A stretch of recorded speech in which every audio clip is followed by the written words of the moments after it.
Hey guys, what's up? Welcome back to the podcast. Today we're going to be talking about the curious case of Corey Norman. Corey's just been fined $20,000 and banned for 2 matches. We kind of think it's a little bit unfair. So we built this platform, YKTR Sports, so we can sort of ask these types of questions. So I do find it interesting. It is kind of funny. So not funny, but I'm here to ask questions. First and foremost, I'm not defending the actions of all NRL players. I understand NRL players make mistakes and they get vilified and they get in trouble for it. I think we have a tendency as a public to group. As soon as someone does a bad thing, we group all these NRL players into one thing. There's 450 NRL players contracted in the NRL right now. They're all not bad guys. But do guys make mistakes? Yes, 100%. And do they get in trouble for it? Yes, they should. But I'm focusing on this case here, Corey Norman's one. Obviously, I'm a little bit biased. Corey's like my best mate, and obviously I wasn't there when the fight happened, but I was there when he got the sanction. And after he got off the phone with the NRL, or the integrity unit, which is going to be a big topic about today, we're just sort of sitting there scratching our head like what? What do you want him to do? Do you want him to get knocked out? Do you want him to get put into a coma if his head hits the ground? Oh, that's great. That's good for the integrity of the game. It doesn't bring the game in disrepute because he got it hiding. He wasn't sticking up for racism. He wasn't sticking up for his friend. He wasn't trying to protect girls that are in and around him. We just find this a very confusing situation, and we really want to break this down. So first and foremost, who is the integrity unit? Does anyone know that's a fan who's actually in the integrity unit? They have a budget north of $7 million a year to including, this includes salaries, to deal with all these different types of matters. But who are they? Why are they hiding behind a desk? Why do they just sort of do a sanction, put it out to public, and then sort of sit back? They should be coming out on the front foot and explaining it to us the same way that a judiciary has to do it, the same way that any player or coach has to explain to the public why things aren't working. Why do these guys get this special exemption of hiding behind this fucking Wizard of Oz style fucking curtain and just throwing out sanctions? It's like, that's the integrity unit, and this is the final say, and this is where you get fined $20,000. It doesn't make sense. And you got $7 million budget from the NRL to deal with these matters. I don't know. I feel like us as fans, we've got a right to ask some questions. Like, 1, who are they? Who gives these guys the right to do it? 2, what are they doing with that $7 million?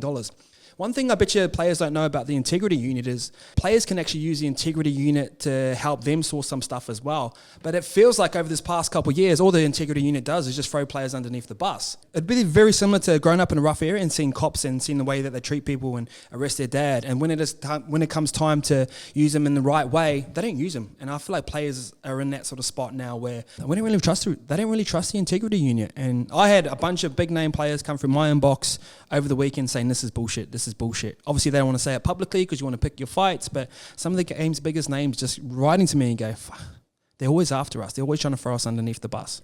At least try and protect your players. Not all the time. Obviously, there's certain cases where if you're in trouble, you're going to pay the fines for it.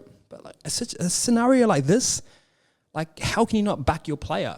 The NRL is not afraid to use all the Indigenous boys and marketing campaigns because it ticks the political box. But when it comes back down to actual racism or something these boys have actually had to deal with growing up their whole lives, and there's a matter in this case here with Corey where he's sticking up against racism because the Chico's been racially abused, we just give him a $20,000 fine and ban him for 2 games. It just doesn't make sense. It just doesn't make sense. And the other side of it is the way the integrity unit works. So they'll set out the fine and they'll publicly announce it, hide behind the NRL media wall, the NRL social media teams. I feel sorry for whoever's running NRL social media. He must cop a hammering. And then you get 5 days to appeal it, 5 business days to appeal it. But your name's already dragged through mud anyway. Why don't you reverse that system? Why don't you go, hey, this is the sanction that we're looking at giving you. You got 5 days to appeal it before it goes out into the media. Like, that's a flawed system already. And what it does, they're always just trying to please the 1%ers. So basically, before we rip into this video, and we've got the video footage up here, I feel like there just needs to be a lot more accountability. When you've got a budget of $7 million, people hiding behind the integrity unit and the wall and the NRL and the social media team are putting out statements. We just want a bit of accountability. Like, help us understand. Please explain to us, help us understand, because as a fan of the game, I'm just sitting here scratching my head going, like, it just doesn't make sense. So let's rip into the video here. So first and foremost, like, how did the fight start? So the boys were out for dinner with 2 girls. Simi and Scope were actually with them as well. So them 2 boys left. And if them 2 boys were there, and there's no way this fight happens. So they were sort of cutting back home to sort of hang with the girls. And they were approached by 4 guys. So first and foremost, when there's 2 guys and 2 girls, you don't go looking out for fights with 4 blokes. It just doesn't make sense. But the boys weren't looking for any trouble. Just out on a date with the girls, and they sort of run into these boys here. So basically, one of them was called Chico the N-word. Chico's taken offence to it, which he should. You know, NRL want to stand up against racism, right? This is Chico standing up against racism. So roll the tape. And we put out, sorry, pause, Luke. We put out a statement the day after this happened of the events that actually happened. So the boys were out for dinner, got racially abused. As you can see, go player. Where is it? There. So Corey's back there. So Corey's back from the altercation. He does not want to get involved in this in any way, shape, or form. And then Chico gets punched. Boys retaliate, and then Normie comes in sort of to break the fight, and he almost gets blind shot. So this is public knowledge.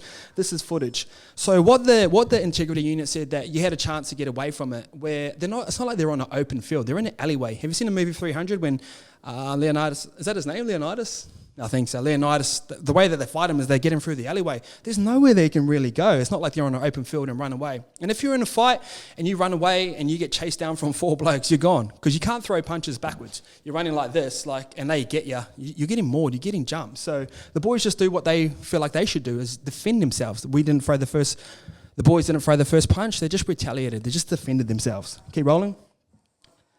And obviously a fight kicks out. Here's the boys going after it. 4 on 2, surely. Come on. What are the boys meant to do when there's 4 on 2? You can't really run away from that. And they also said that during the fight, when it starts to break out, keep rolling it forward, Lukey, that, there we go, the boys 4 on 2, sticking up against racism, bring the game in disrepute. They said there's a chance here where Normie could have got away. And the reason why this sort of part broke up is because the boys said that they had a knife on him. That's what go, if you keep coming, I'm going to pull my knife out on you. It turns out they didn't have a knife, but how are you meant to know that when you're in a fight? So you've just been punched in the head, you've got 4 guys against you, you've got a guy going, oh yeah, I'm about to pull out a knife. You don't want to flip the coin and take the risk, because if they keep trying to engage in it and he has a knife and he gets shanked, like, what do you mean to do then? It'd be good though, you won't be bringing the game in disrepute. So after Corey got his sanction, he sort of came out and said to me, he goes, they banned me, they gave me a $20,000 fine and banned me for 2 games. And the reason they said was because I've got priors. So the last time Corey was in trouble was in 2016. Since then, we've founded YKTR Sports. He's the co-founder of this company, this office that we sit in, the sports media company that we run.